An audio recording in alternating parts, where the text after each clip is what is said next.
that was one of the really funny things. Like when I was on the dating app, like, well, why are you single? What's wrong with you? And I'm like, motherfucker, if you knew the story, you so would not say that because you have no idea. Like, we just like, why is something got to be wrong with me? Because guess what? I Worst have high question. standards.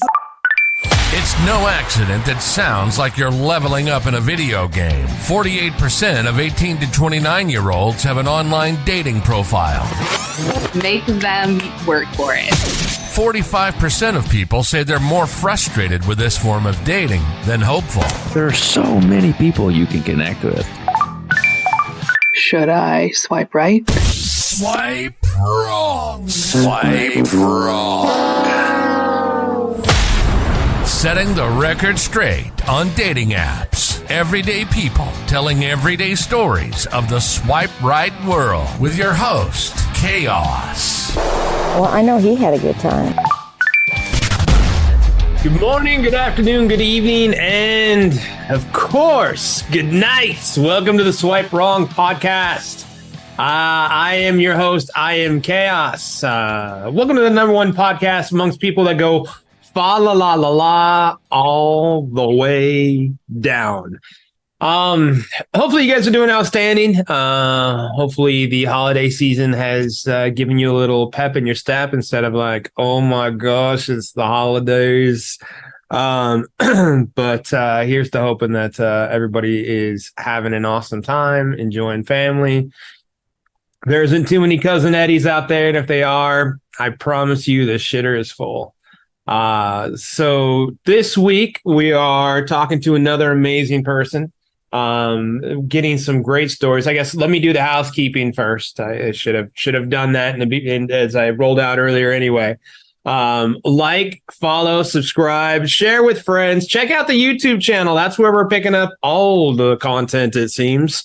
Lots of shorts out there to take a look at. Content, it seems like as we drop shows weekly, content on there seems like it's daily. So hopefully you'll enjoy it and send some of those out to your friends. Definitely subscribe and enjoy the show. All right. So another wonderful young lady today. She's got an awesome journey that she was kind enough to speak about to us.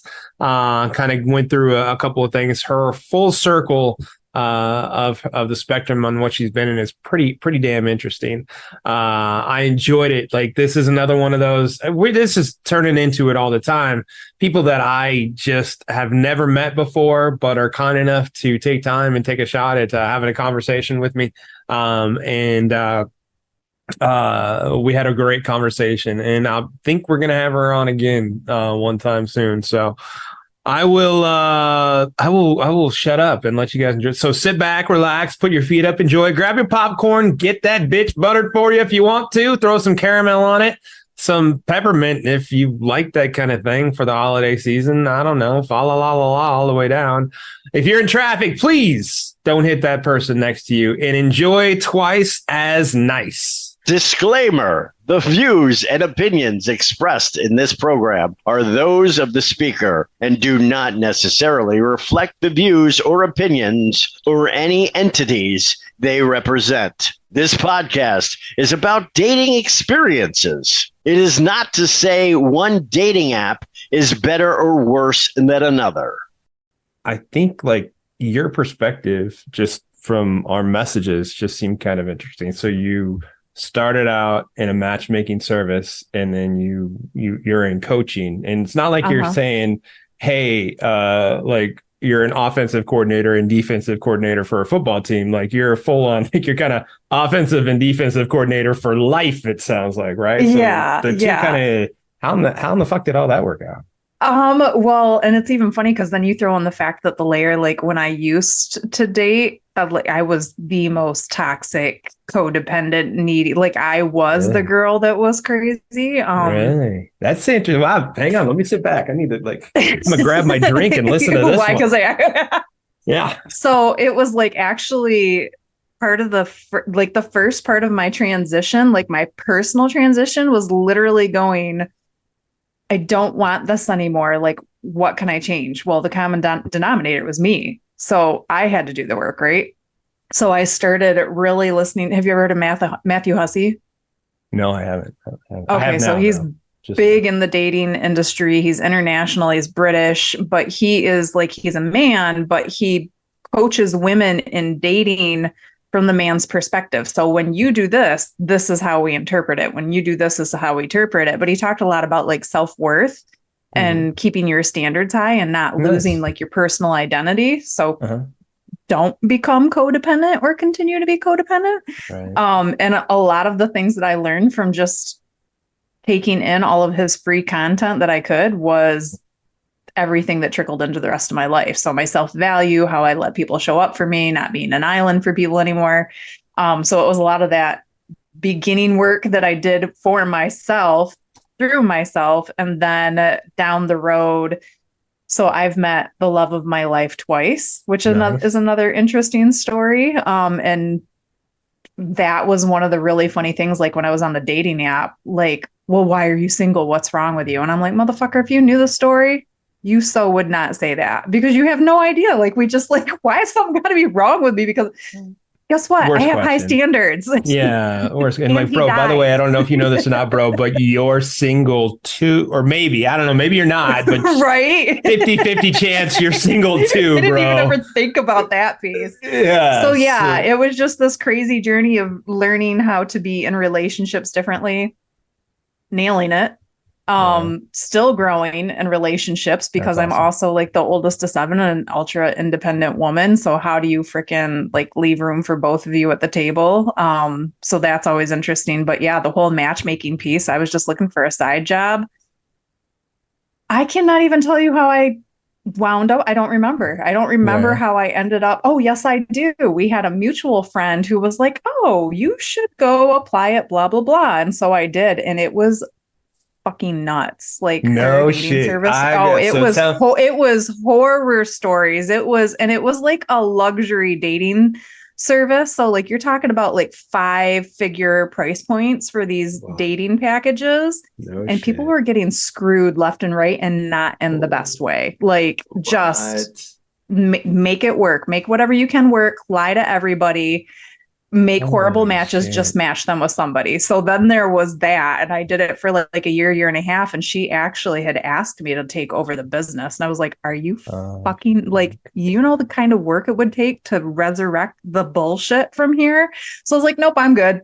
Ended up quitting. And then when I went into life coaching, so I got into life coaching through doing Airbnb out of my home. So I rented a bedroom in my home to people, strangers. And it was through that I realized I was supposed to be a life coach. And then when I went to life coaching, Chantel Hyde's an international dating coach. We went back and forth on Instagram one day, and we were like, it feels like a lot of alignment here. So her and I started collaborating and do like webinars and trainings all the time, and did that for like a year and a half. So it was really interesting and super organic. You talk about full circle service right there. Holy shit. We're going to start off and put you in the toxic relationship, but I'm going to come back and heal your ass later on. Right. Yeah. I mean, not intentional by any stretch, but that was my own cycle, right? Yeah, well, fair enough. You've seen both sides. Like, how many like aha moments did you had when you kind of were self-discovering that, I was as you put it, toxic person trying to figure it out? I still have them. Yeah. And I like one of them in particular, Brene Brown is somebody that I listen to a lot as a life coach and just as personal growth and development. And I can still remember, so the situationship I had before the relationship I'm in now was horrible. And it was a rebound thing. And that's part of the story, but I can remember like I was seeing him for a year and I was miserable, but in complete denial again. And I was on the treadmill listening to her audiobook, and she said something about like how trust is built, and it's not like this Herculean effort, and it's not like when somebody just pulls the whole rug out from underneath you, but it's like those little things throughout the day that either add marbles to the trust jar or take them away, and that you're not crazy pants for feeling the way that you do. And I was like, I literally remember like listening to that and stopping, and I'm like, holy shit, that's what it is. And there's nothing wrong with me. Okay, we're done here. That's cool. That's cool. Yeah. Okay. So there's a lot of those. So that's when the situationship ended, I assume, also? Like right after that. That was when I really started to go, what the fuck are you doing? And also like if Jamar was here right now, he would literally shake you. So yeah. All right.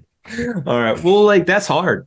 I mean, like from the aspect of people, I don't mean speaking in broad term, but it's really hard to look in the mirror, like looking in the mirror and Oh say, yeah, whoa, personal there's the accountability, problem. that's not a thing. Yeah. Yeah. That's tough. That's Yeah. tough. Well, So that's that's one of my awesome that you superpowers. grew that. That's one of your superpowers. It's one of my superpowers, and that's also what I teach other people. I love it though. Like that. I mean, I've been doing the show for going on a year and a half roughly. And I think from day one till now, the stuff I've learned from amazing people like yourself and people who just are telling me their stories and don't have anything other than no degree, just here's like what I've learned. Life experience. It's so fucking internal. Like everything is internal. Like you will attract crazy if you aren't. If you're willing to receive it. Yeah, exactly. Yeah. It's like, I mean, everyone talks about red flags. I was putting out the fucking Jolly Roger flag for a while. Me and the pirate flag were hanging out. So, I mean, that's really been the internal work, just a lot from the show and things like that. You just kind of learn that way. And that's what you attract the good. Cool. Yeah. Yeah. But you got to receive the good too. Like you can't just attract it. You got to let it in. Yeah, that's fair. That's fair. I like that. Yeah, I think you're worthy of it too. So your path going from one to the other, finding loves of your life twice. Or well, of course I got to hear these. Yeah. I like the good and the bad. So I'll take all the good stories and the bad stories. It's fine. Because I like the hope. People got to know like, hey, I listen to this guy's show and everybody like I'm staying married forever because I don't ever want to go. Like people, that's what they're thinking. I'm saving marriages. The grass is not greener. Yeah. It's like that is some dead fucking fertilizer over there. Honey, don't worry. Don't shave your back. I still love you. That's what he's that's what she's saying. Yeah. Yeah. So are we recording the show now or like we have honestly we have been we've been the whole time. Fine. I was just like before I like tiptoe around this part of it, like let me make sure because I don't want to say this twice. Oh yeah, no, I'm sorry. Yeah. No, that's okay. She's like, motherfucker, you better be listening. I am, I swear, I promise. I swear. Like I put both earphones in. Man, I don't even know where to start with this one. So like I was telling you earlier, I got to a point. So I had a relationship with my son's father that was completely toxic for 7 years. We did not meet on a dating app. I wish we would have, because I probably like would have had a little more common sense with things, but it happens. Sure. So then after I broke up with him and I'd had a really bad marriage before that as well. So I also eloped when I was 18 after I knew somebody for 2.5 weeks. 2.5 weeks. Yeah, because that's what you do at 18, right? And then you move to Hawaii. Yo, stop it. I want to do that now. I'm going to go meet somebody tomorrow and marry him in Hawaii. I'm going to go coconut hunting. Right. So, looking at my past experience, I was like, I am the common denominator. Like, I am what's allowing this. And so I really wanted to start doing the work. And like I said, started watching Matthew Hussey, really taking in his information, transforming all the pieces with me, but also knowing, because my father is on his 4th marriage. So not wanting that to be who I am, decided also to really take a step back from just dating in general and get comfortable being with myself so that I wasn't constantly looking for somebody else to fill the void. And so took some time off, ended up looking into all Matthew Hussey's free content, like everything that I could, just digested it and embodied it, and then came out on the other side and I started dating again. So I was on Plenty of Fish, and that's literally the only platform I've ever been on, because I'm not paying for this shit and I'm not going to be on 10 different platforms because ain't nobody got time for that shit. And also, like, I call myself a master screener, and it was also a time in the beginning of like really paying attention to what people were saying and posing in their profiles and trusting that what they put there was actually the truth, but not like the flippant shit that they're like, oh, look, I'm da.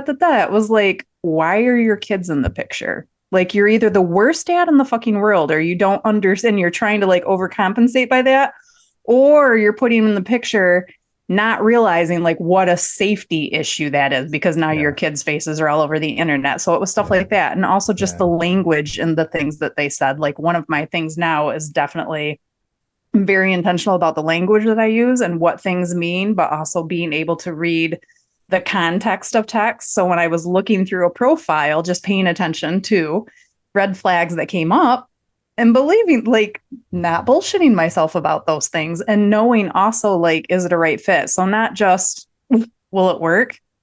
I mean, you can do that all day, but I was looking for, is this a good fit? Because I want my person. I'm not just looking for some bullshit relationship. I want my person.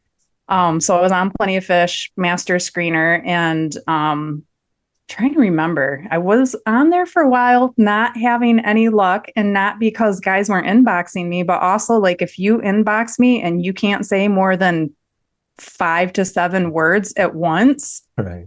This is not a conversation, and I'm sorry, but I love conversations. So you're out. And also, I don't owe you the time and energy to respond. So it is what it is. And if you try again, come with more than 7 words. Right. For sure. So it was just this whole process of, I don't know, navigating all of that. And then at one point, and I can't even remember who reached out to who, whatever that looked like, but so the love of my life, Jamar, we ended up connecting on Plenty of Fish, and we talked every single day for, was it 3 or maybe even 6 months before we met?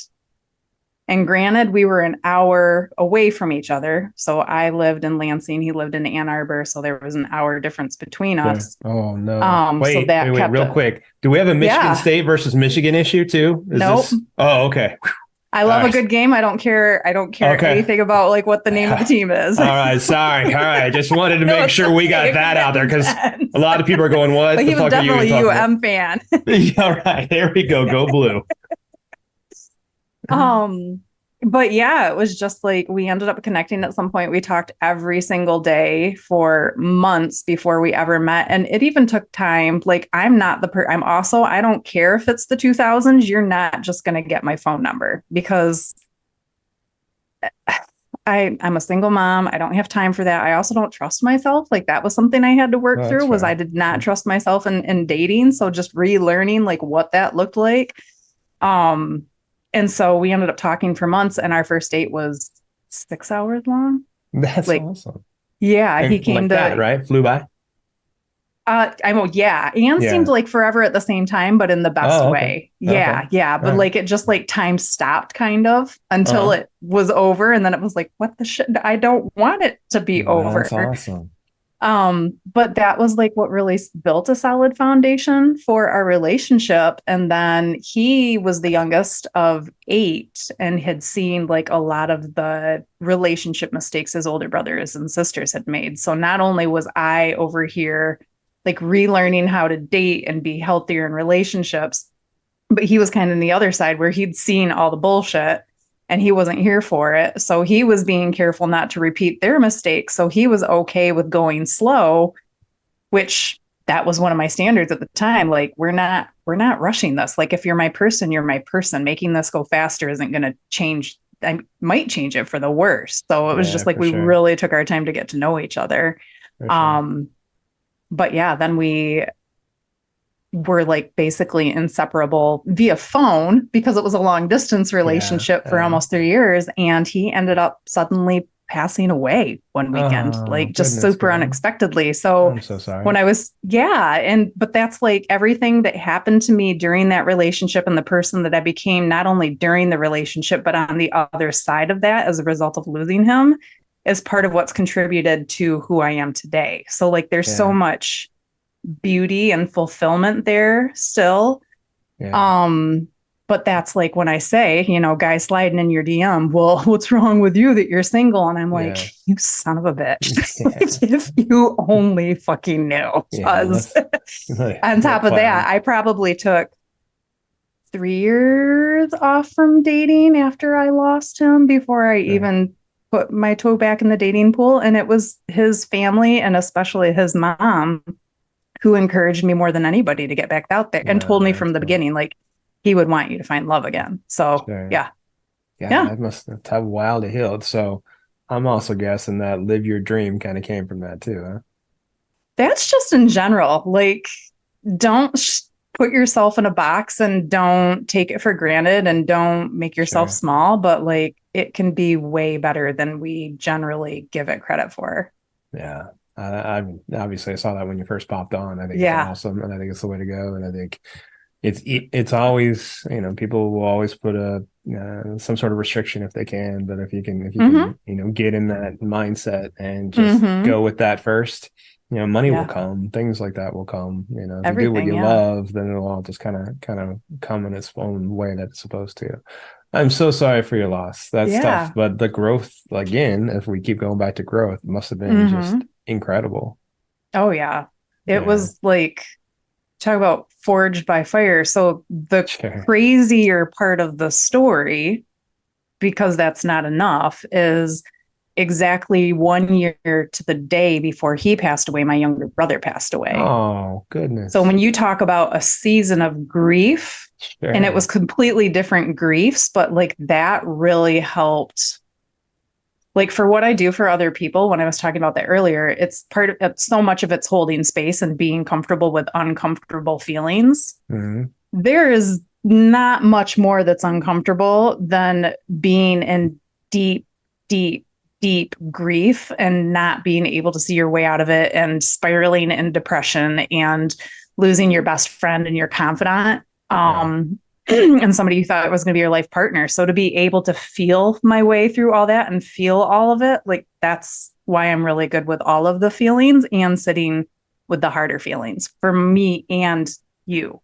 That's so good. So, 2013, I went through a divorce. My mom Mm-hmm. passed away.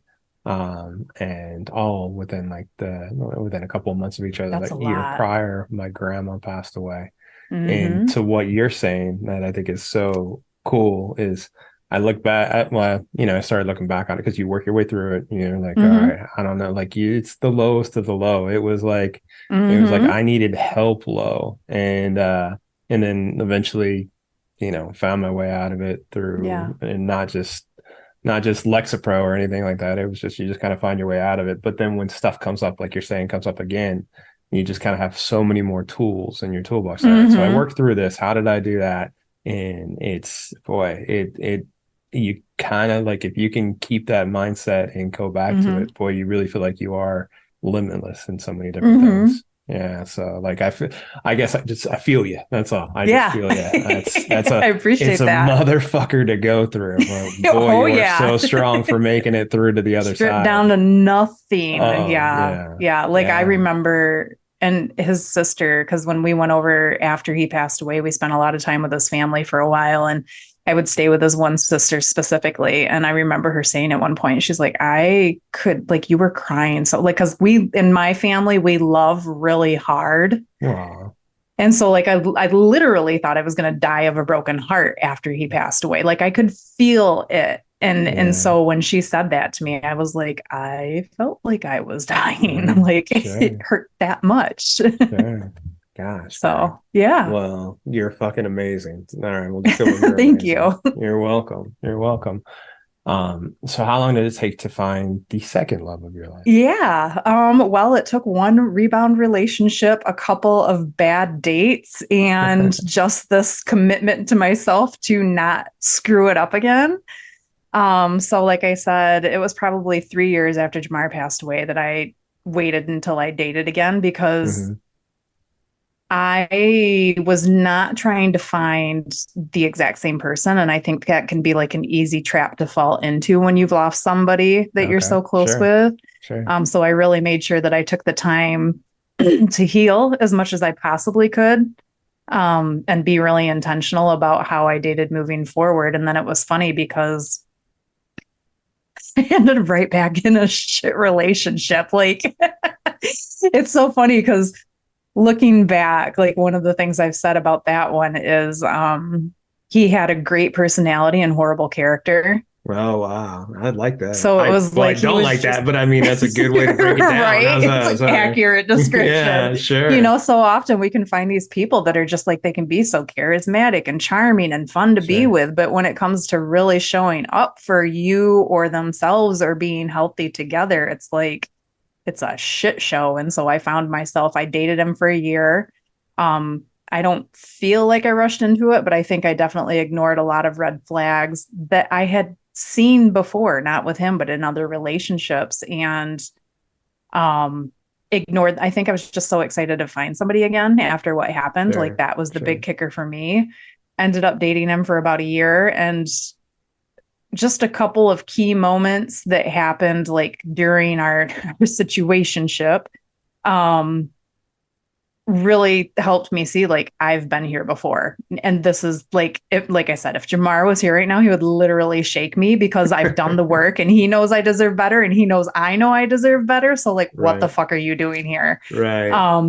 Right. So at that point, and then that piece with Brene Brown with the trust piece where it was like, oh, you know, there's nothing wrong with me. It's actually he's destroying trust with everything that he does. And the other thing I was really recognizing during that time too was like I was always in tears because he was always letting me down. And I was always like, it's okay, it's okay, it's okay. No, it's not fucking okay. So when I started realizing what I was doing and what was happening, I'm a cold turkey kind of girl. Like there's no easing in or out of shit. Like when I'm done, I'm done. And it's probably been going on in my mind for months. But I just ended up basically cutting it off after a really bad weekend. And him and I met on Plenty of Fish too. And that was long distance, but that didn't scare me because I'd been there before successfully. And so he had a baseball championship and he was a baseball coach that he invited me to, went up there and like biggest red flag ever. We'd been seeing each other for a year and he would not introduce me to a single person there. And I was like, what the fuck? Yeah. Like, you know what this is. So I was done. He like blew up my phone that night and I never really heard from him. I definitely didn't talk to him again because like I said, I don't open doors that need to be closed. And I remember he ended up reaching out to me that Christmas. That was in July of that year. And he reached out to me at Christmas because he was in IT. I blocked him on all the things, including my email, but because he was in IT, you could always find a way in. I was like, will you please go away? Jesus, he's his own virus. Jeez. Yes. Gosh. So ended up breaking it up with him and immediately jumped right back in the dating pool. Went on 2 dates like the following weekend after that because I was done. Sure. First date was, looking back, like very humorous. I'm so naive sometimes, like, but it was like he showed up 45 minutes. Well, so here's my thing, right? Like one of my other superpowers is radical acceptance, and I don't have high expectations, and that doesn't mean that I'm waiting for the sky to fall. It just means like I can go with the flow. Sure. And I can pivot like according to whatever happens, and not just in relationships or dating, but like anything. Yeah. So like this dude, first of all, he wanted to go to dinner and a movie. No, I can't talk to you at a movie. And we're like, it's our first date. No, I want to get to know you. Right. And so we went walking. I said, can we go to a park? There's a movie in the park. It's a beautiful summer night. Like we'll go walk around, then we can go have a drink or whatever. Shows up like 45 minutes late. Says that his Chrysler 300 broke down on the way and he had to Uber in. And I'm just like, all right, cool. Like, so we went on the date, walk around forever. And then he asked me if I could drive us to the bar. We had like one drink. And then he's sitting there telling me about all these times that he's taken girls home after one. And I'm like, what the fuck, dude? Like every girl wants to hear on a first date. But also, thank you. Yeah, thank you for telling me that. Gosh. So it was so funny. Yeah, we had like one drink, and then he asked me to drive him back to his house, which was also very like, but also like I don't get scared very easy either because like I will throw some elbows if I need to. I've never actually been in a fight, but I feel pretty confident about being able to like hockey towns up in that area. Look, I understand. I know. So we're in the car and I drop him off and he leans over to give me a kiss and I like turn my head. Nah, that ain't happening. And he's just like, what was that? Oh, no. If I have to like carry your feelings for you right now because I rejected a kiss after the shit show that just happened, you are definitely not the guy for me. And then shit. So that was the end of that. You knew that was over quick. Oh yeah, one and done. Yeah, no kidding. He sounded not like even just a kiss. Treat. Oh my gosh, man. It was so. Well, Yeah. I don't think he's going to tell. Yeah, he needs some work to do. That's for He, sure. well, and he reached out like, I'm trying to remember. I think like a couple of weeks later, and I blocked him. Again, I'm that person. Like, I owe you nothing after this was an interview.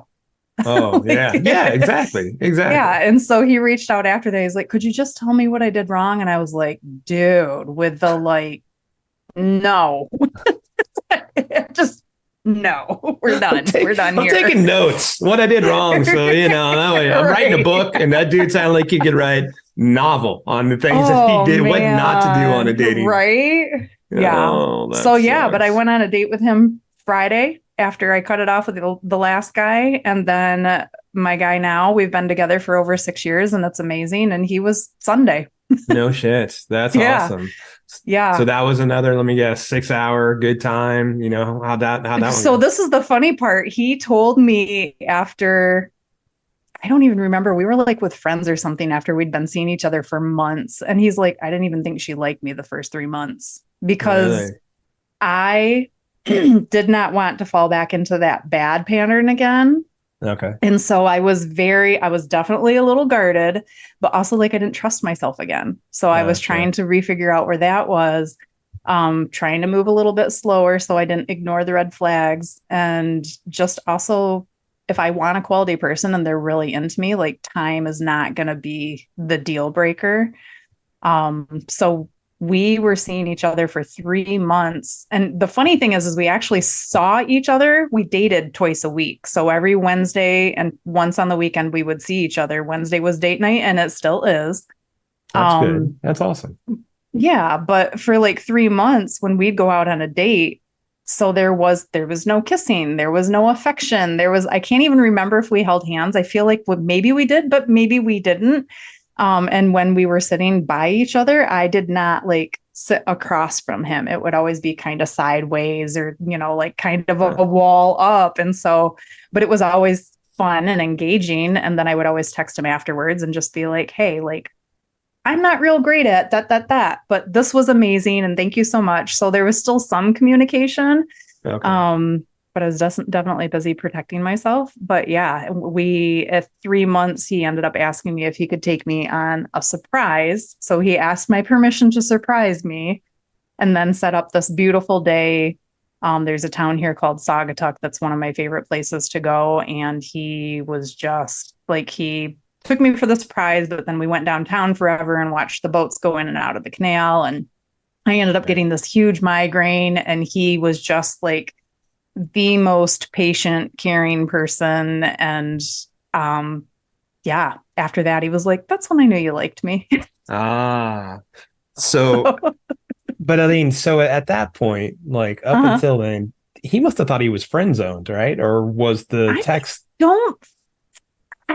I don't know. Cause like I said, I have asked him, like, why did you keep going on dates with me if you didn't think I liked you? Yeah. And he's like, cause you basically like very subliminally were telling me there was a chance. Oh, really? And I was like, okay. Well, I mean, good on him. Because like I can see just that where guys like, all right, we're friends, we have a good time. And then it would have to be hard to go from that to where do you get intimate or just whatever. Right. Just where is it okay that I crossed the line from this friend because of the good times? Right. That dude is either very smart or very stupid. And just from the fact, like, smart. Like, look, I'm not saying he's in general. He's like not seeing the signs. Just like I'm just gonna do it. And good on him. Like, I'm not saying he's stupid, but I don't. But guys can be. So good on him for seeing it right and just knowing what he wants and sticking with it. And then, you know what? Thank goodness for migraines. And that's not the thing that like sealed the deal, but that was a sign to me that like he could roll with the punches too, because that was not part of the plan for the day. Like that was a huge, and I don't get migraines. So that's the other part that's like, what? How do I just randomly get a migraine today? Yeah. Well, you can see how he takes care of you. I mean, or takes care of people he cares about in general. And you've probably learned more about him then than you may have all the way up until then, right? Right. I mean, things go sideways. What type of person is this? Yeah. 6 years? Is that what we said? Over 6 years, yeah. Good for you. That's awesome. Yep. Man, so the So journey. he's number 2. He's number 2, yeah. And Yeah. the final one, till death, Right. for sure. A Yeah, we're long, not long trying to time roll down the anymore out, road. especially with the old circumstances. Yeah, no kidding. I'm just like good on you. Like you cut it and you were done, and then a date on Friday, and then Mhm. love 3 months from Saturday. So that Yeah. works out Yeah. really good. So I love it, and I think so. As you went through matchmaking to Mhm. dating coach, and you went through that, and you said, and you kind of touched on that, like what type of things have you just kind of did you discover when you were a coach that's helped you to kind of Mm. figure out what you're in now, like the relationship you're in, and kind of improve yourself? I mean, there's so much because it's constantly like I'm very much a person that applies information on principle. So even Okay. it's not if it's not directly aimed at the specific thing, I can take a piece of information and completely apply it to something different. So like we could literally be talking about, gosh, I don't even know. I can't even think of anything right now. But No we could worries. be talking about one subject. I could be watching a movie right now and hear a one-liner, and that will literally Yeah, translate to like 7 areas of my life. That's sure. just how my mind works. That's awesome. And I read a ton, and I don't watch a lot of TV, but I do watch some movies, mostly with my son. A lot of podcasts, a lot of articles. And so I'm just always discovering new language and new books and new information. And it helps me better understand myself, but then also helps me understand him and us and relationships better too. And That's sometimes it's awesome. not even directly about relationships. So there's just, Yeah. there's a lot where I'm always Yeah. like, okay. And I also have really amazing friends. So they're not yes people. They're the equal, I'm going to support you and cheerlead you on, but I'm also going to call you on your bullshit. So that really helps too, because we have open dialogue with each other. And if we're really frustrated about something, we can call each other and vent. But if we also feel like, okay, this is what's going on and this is what I'm doing, am I out of my goddamn mind? Am I being an asshole? Or am I right? No shit. And the That's other person will good. be honest. Right. That's good. That's the best dialogue Yeah. you can have. You talk about keeping yourself in check, or at least just growing. Yeah. Those are the friends you want. I mean, Yep. I probably cheerlead too much. Like, no, you're not being an asshole, but hey, Asshole. good luck with that. Hey, can you believe how much of an Right. asshole he's being? Gee, no, I'm just kidding. I won't do that. But it is like, Yeah. hey, sometimes it's learn and go. But that's amazing. Are you still doing the coaching? Oh yeah. Yeah. Okay. All right. So That's my drop life's it. purpose. Where do people find you? Yeah. So I'm Maria Venus everywhere that you want to find me. So that would either be my website is Maria Venus. Oh my goodness. MariaVenus.com. And Marie is actually my middle name, but there's a whole side story about that too. And then Venus is love. So Marie of love. So I love it. MariaVenus.com, or you can find me as Maria Venus on Facebook, LinkedIn, and Instagram. Well, I dig that. And Thank you. no problem. Workshops, things like that, I assume. Nope. Okay. I have very intentionally not even scaled. I've very intentionally taken everything off my plate except for year-long coaching clients right now. And I do work mainly with women. So that's the only thing that is built into my business right now is that year-long coaching. But I might do 2 other things on the side and a ton of connecting. So I also am an Airbnb host still, which is, like I said, what got me into life coaching to begin with. So that's something we still do too. We actually own 2. We manage a 3rd, and then we also do a bedroom out of our house again. Nice. And then also co-own a women's event company called Kaleidoscope Effect that's also here in the Grand Rapids area. So that's another piece of it too. That's awesome. Actually, the women's piece, this is like I'm as intrigued with that as I am almost anything else that you mentioned. Absolutely. Like okay. totally. What about it? Well, so I guess it just comes from my mom used to put together women's groups, and she had in Southern California, she's put together a magazine. She called it South Bay Woman. It was all about just cool. people there, women's expos and stuff like that. Yeah. So I think I've just been around it, and I think I get punished for this all the time, and I'm okay with it. But I think I just know how much of jerk faces, we'll say, guys can be on the apps and stuff like that. Like I'm just like, Go women, just go. We're a bunch of Aw, dicks. Just yeah. go and do. So anytime I hear anytime, That's cool. yeah. So it's power to it. I guess I am borderline feminist. That's for sure. Yeah. So Well, and it's I funny just like because to I hear can, shit like that. yeah, I can remember my son asking me, I don't know, a couple of years ago, I think. He was like, "So what's up with you being a feminist?" And I was like, well, hold on, because the type of feminist I am is not the like raw burning, men are asshole, fuck them, hell yeah to us. It's just like we've got to recognize our own power. And we also have like a lot of cool dudes around us that are helping us do that and acknowledging that and That's cool. allowing that. So yeah, that's more our lane. But I'm also just a super connector in the area. I love meeting new people, seeing new faces, spaces, and ideas and bridging them. And so I'm always trying to discover like what's around, but then also connecting those things between themselves too. Well, look, if I've caught anything in the past 45 minutes of talking to you, you're an amazing person to have that around. The best personality and an incredible smile. So you are going to bring a lot together, which is pretty awesome. Thank you.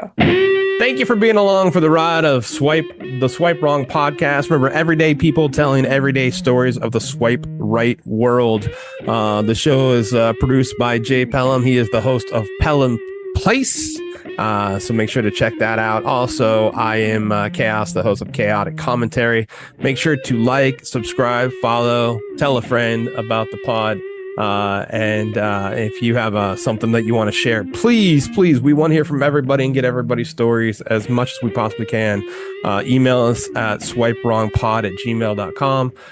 Give us a call, leave us a voicemail. Let us know if it's okay to call you back. 317-426-6616. Thanks for being along for the ride. And next week, the saga continues.